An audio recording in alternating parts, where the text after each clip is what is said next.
माझ्या भाग्याचं माझ्या सौख्याचं लीन सोन्याचं माझं कुंकू रोज पूजिते रोज जपिते लाख मोलाचं माझं कुंकू हा हा हा कुंकू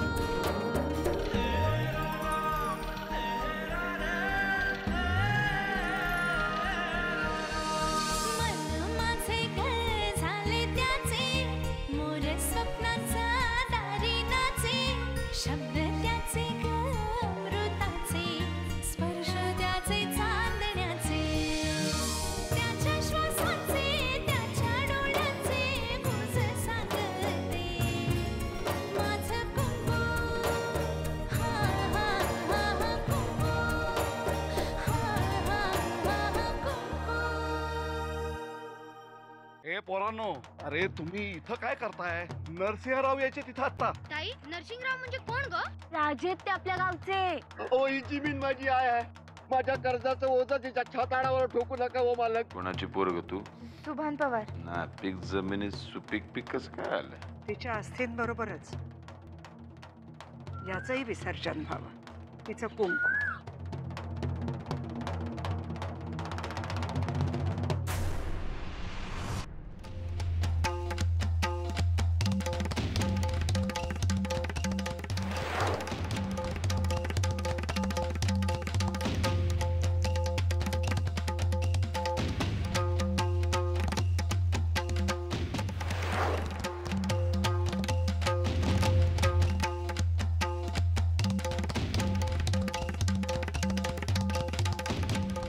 माफ करा.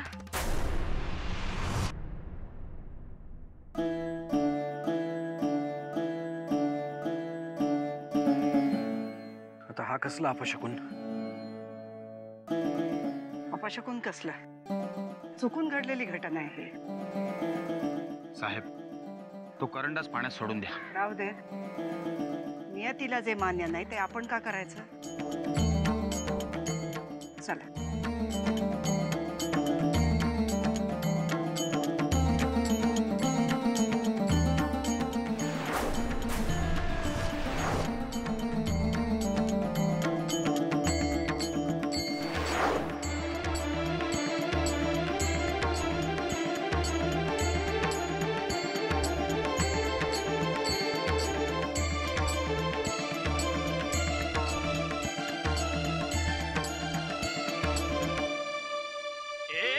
माझ्यावर चिखल उडवणार होतीस ना?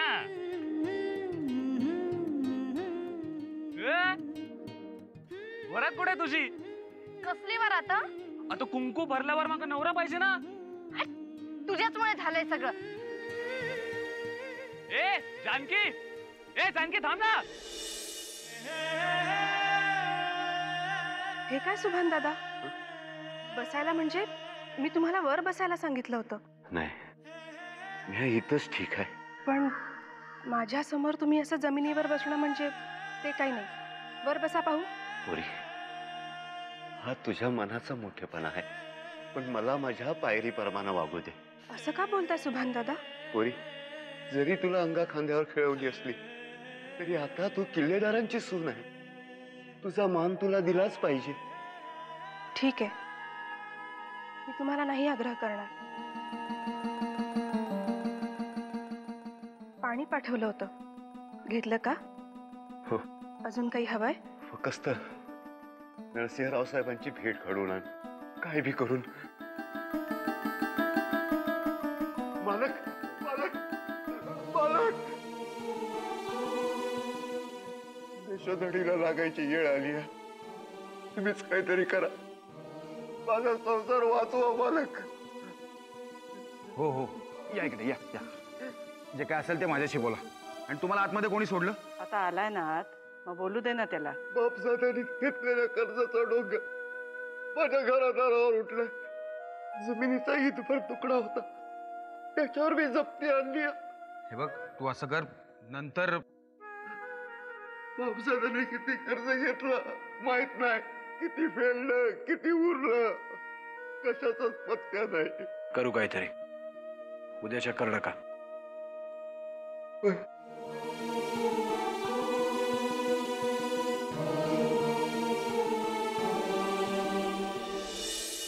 अरे ये गद्य धडपडता पण येत नाही होय रे तुला. हा काय ग हा मळवट कुठे भरून आलीस?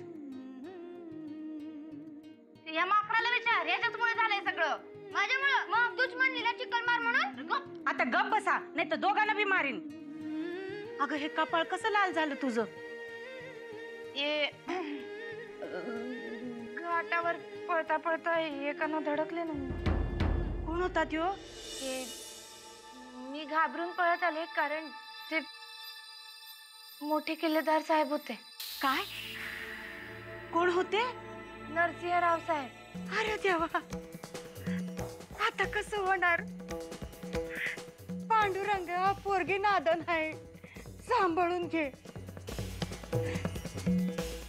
भाड्यावरची माणसं माग लागली की काय तुझ्या? नाही, मी म्हंटल ना मी पळत आले. आई भूक लागलीये, जेवायला वाढ ना. गपगुमन तोंड धुवून घे, मग जेवायला वाढती. नाही, फार भूक लागलीये. आधी जेवायला वाढ, मग तोंड धुते.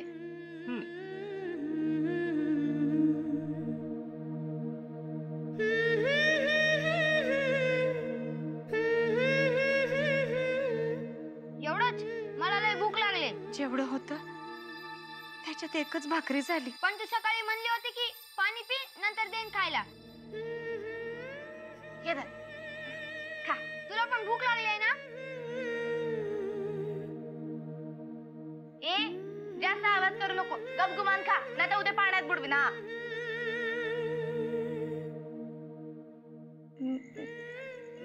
मी धुवून येते. खा.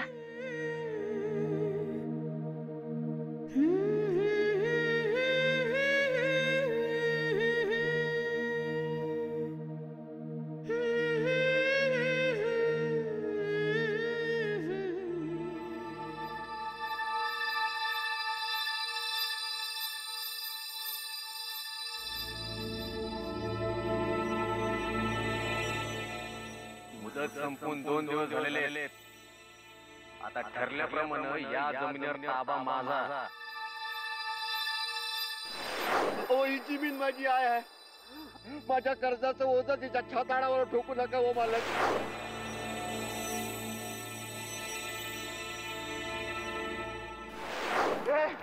मालक मी नाही ठोकू देणार.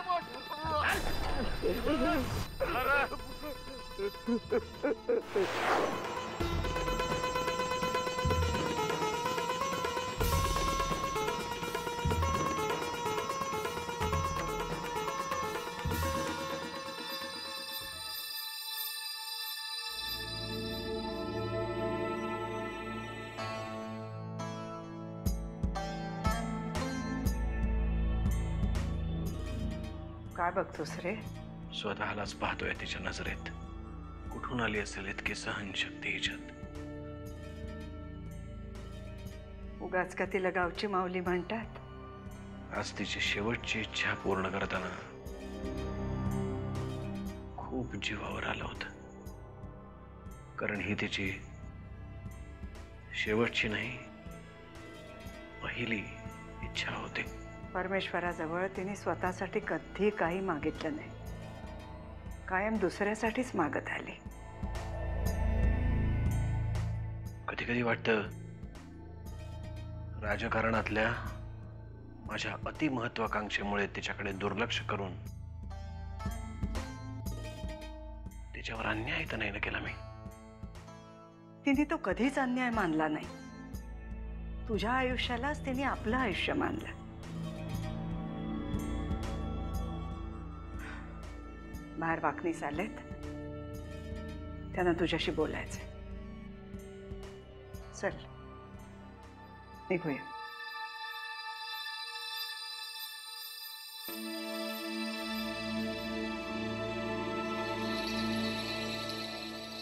जरा कुठे जीवाभावाच्या गोष्टी करू म्हटलं तर वाकणीस दत्त म्हणून हजर. तसं नाही आत्याबाई, विषयच तसा महत्वाचा आहे. आता काय आहे बाबा? आज रात्री भवानी माईकडे जावं लागतंय.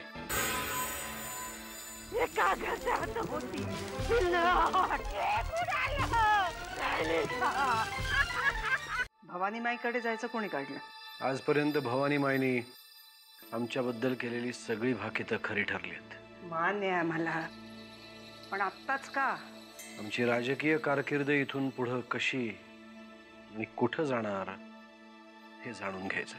ठीक आहे, मग मी पण येते. भवानी माईचा स्वभाव माहिती आहे ना तुला. काही असू दे, पण जे बोलते ते खरं असतं ना. खरं असलं तरी कोड्यातच ना. काय कोडं घालते ते तर कळू दे. तू माझं ऐकणार आहेस थोडंच. वाकणीस रात्री निघू. आत्याबाई पण असतील बरोबर. ठीक आहे. आणखी एक काम आहे साहेब. सरपंच आलेत बाहेर, गावच्या जत्रेबद्दल बोलायचे. परशुरामला भेटायला सांगा त्यांना. पण आहेत कुठे महाशय?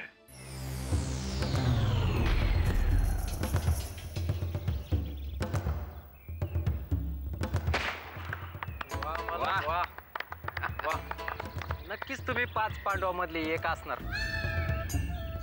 आगाऊपणा करून बोलायचं नाही. मला कुठली पण गोष्ट वाटून खाल्लेली आवडत नाही. पण साहेब, काय बी म्हणा, शिकार करावी तर तुमच्यासारख्या शिकारीनच. अरे इतर काहीच नाही. अजून खरी शिकार तू पाहिलेलीच नाही.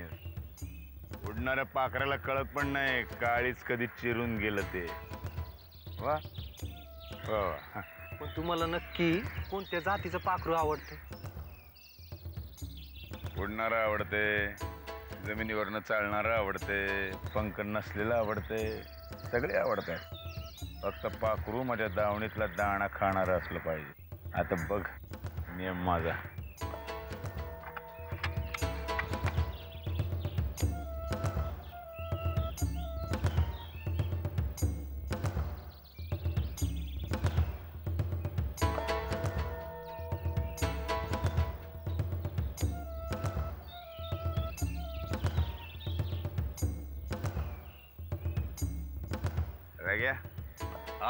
यंदा जत्रेला धमाल येणार.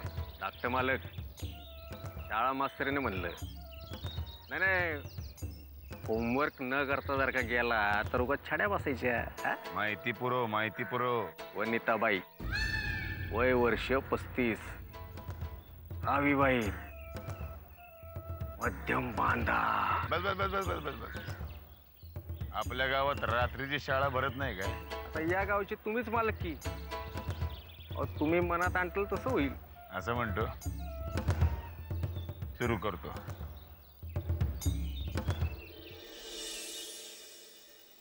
अहो, काय इथे का आलीस? आपण गावी आलोच आहोत तर बाबांना भेटून येऊया का? बाप कोणाचा? तुझा का माझा? तुझा. मग तू भेट. नाही, मी त्यांना बोलले होते की तुम्हीही याल म्हणून. तुझा बाप म्हणजे काय भैरू महाराज आहे त्याच्या दर्शनाला जायला? सगळ्यांसमोर असं बोलायलाच हवं का? हा, बोलायला हवं. ए भाई, डोकं नको फिरू. चल निघ, चल. जाते का आता गोळी घालू?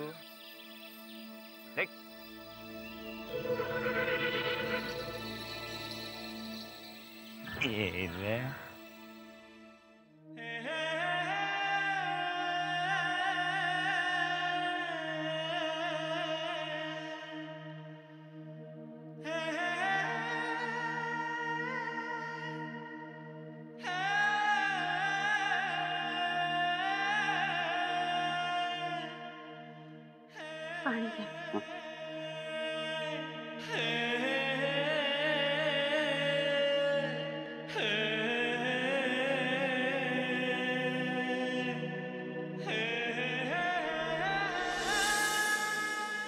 गप्पा बसलायसा, बोला की काहीतरी. पोरं कुठे आहेत? पोरांचं जाऊ द्या, तुम्ही वाड्यावर गेलता ना, काय झालं? थोरल्या साहेबांनी उद्या बोलावलं. अबा, असं कसं होईल? थोरला साहेब म्हणजे 1-2 तुकडं करणार. अस्थि सर्जन होतं नर्मदा माऊलीचं. अरे देवा, म्हणजे आता तो राघवा वावरातली ढेकळं बी ऐकून खाणार. हे बस कर तुझं रडगाणं. रखमा, तू पोरांना यातलं काय सांगितलं नाहीस ना? नाही अजून. सांगू बी नको. आपलं हे फाटकं नशीब पोरांच्या पदरात नको पडायला. अगं पण पोरं कुठे गेली? खायला घालून जत्रेची मजा बघायला गेली. काय खायला घातलंस? तुम्ही ती राख. आता भाकरीचा अर्धा तुकडा. त्या थोरल्या साहेबांनी काम केलं नाही तर तो तुकडा बी मिळायचा नाही. असं कधी झालंय का? वाड्यावर कोणी गेलं आणि निराश होऊन आलं. पांडुरंग आपल्या पाठीशी आहे. त्या पांडुरंगाला म्हणावं, आमच्या पाठीशी नग, आमच्या पोरांच्या पाठीशी राहा. माझ्या जानकीची लय भक्ती आहे त्याच्यावर. जेव्हा पांडुरंगा सांभाळणं माझ्या पोरांना.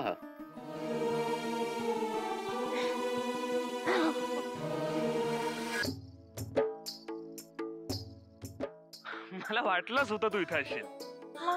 माझ्या विठोबाला सोडून मी दुसरीकडे कुठे जाणार? अगं पण आज भैरू महादेवाचं आणि नवसाई देवीचं लग्न होणार आहे माहितीये ना? 5 वर्षातून एकदाच येतो हा दिवस.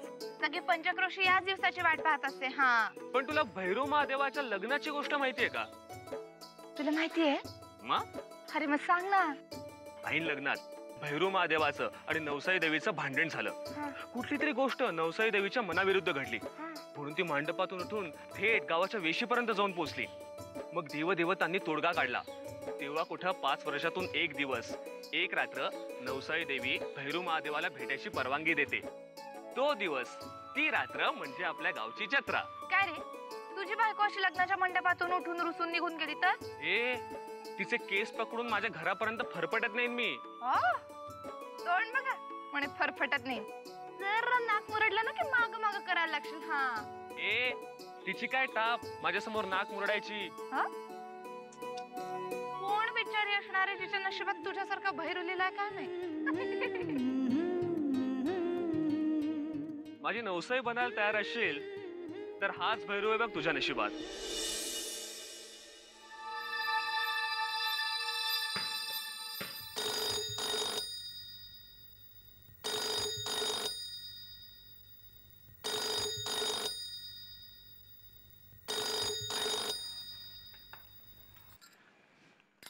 हॅलो हॅलो, अमृता बोलतेय. अमृता बोल ग, कधी येतेस इथे? खरं तर जत्रेच्या आतच येणार होते पण आता शक्यच नाहीये. का ग, काही अडचण आहे का? छे छे, अगं अडचण कसली, उलट एक आनंदाची बातमी आहे. मुंबई विद्यापीठाच्या बास्केटबॉल टीम मध्ये माझं सिलेक्शन झालंय आणि ते सुद्धा सेंटर प्लेसला. अभिनंदन. तू सांग ना, तू कशी आहेस? अरे बाळ कसं आहे? लाथा मारतं का ग? अगं हो हो, लाथा मारायला अजून वेळ आहे. अगं हो, बाबा कुठे बाहेर गेलेत का?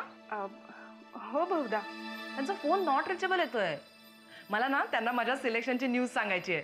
हो नक्की सांगेन. हा बर, मोबाईल नाही लागले तरी या फोनवर फोन करत जा. ओके सुमित्राजी, घेईन मी काळजी. नाव बाय बाय.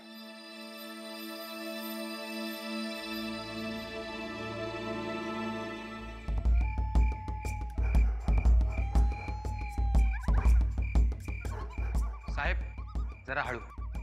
आत्याबाई आहेत. हो या आत्याबाई, ये सावकाश. जरा दम खा इथे.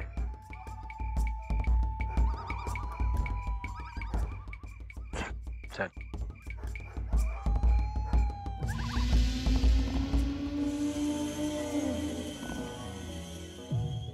हो निमाई, तुझे आशीर्वाद घेण्यासाठी आलोय. निवडणुका जवळ आल्या आहेत. यंदा सगळी परिस्थिती आमच्या बाजूने आहे. विरोधी पक्षाचे आमदार सुद्धा निवडणुकांआधीच आम्हाला सामील होतील. इतके वर्ष आम्हाला हुलकावणी देणारी मुख्यमंत्र्यांची खुर्ची यंदा आमच्याकडे येईल ना? भवानीबाई, आमचं काही चुकलं असेल तर सांग. भवानीबाई, अशी शांत राहू नकोस. काही चुकलं असेल तर क्षमा करा मला. नेहमी आत येताना चंद्र पाहून येत होतास, मग आज काय झालं? नाही पाहिलं, पण पुढच्या वेळी येताना नक्की बघून येईन. पुढच्या वेळेस यायला तू राहायला पाहिजेस ना.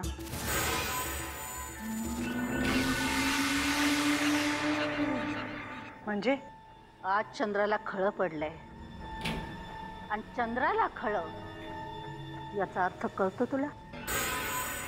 भवानीबाई, चंद्राला खळं म्हणजे राजाला वाईट दिवस.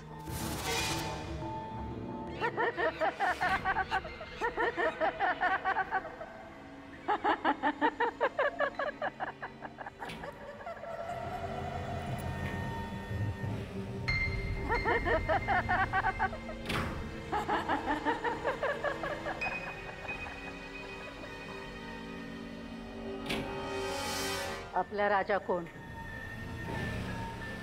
नरसिंह.